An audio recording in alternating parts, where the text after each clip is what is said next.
be sure to smack that like button, subscribe to our YouTube channel, hit that bell icon so you get notified of future uploads. Be sure to visit YugaTech.com for the latest tech news and reviews. Again, this has been Miguel, and I'll see you in the next one.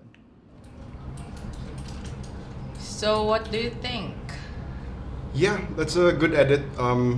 It's good for publish. Just make sure you put the link in the description for our YugaTech merch. You mean that merch that's available on Lazada right now? Yes, that YugaTech merch. One's available on Lazada right now. Alright? That's it. Bye.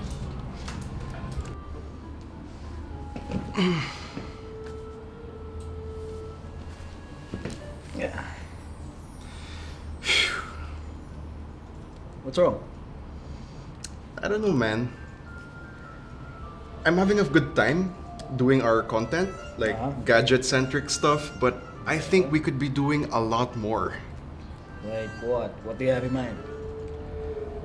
I'm blank. I have no idea what we should be doing, but I just wish there would be a ding kind of moment, and then the answer is standing right there. Let's hope it's that easy. Smack that like button. Are we expecting anybody?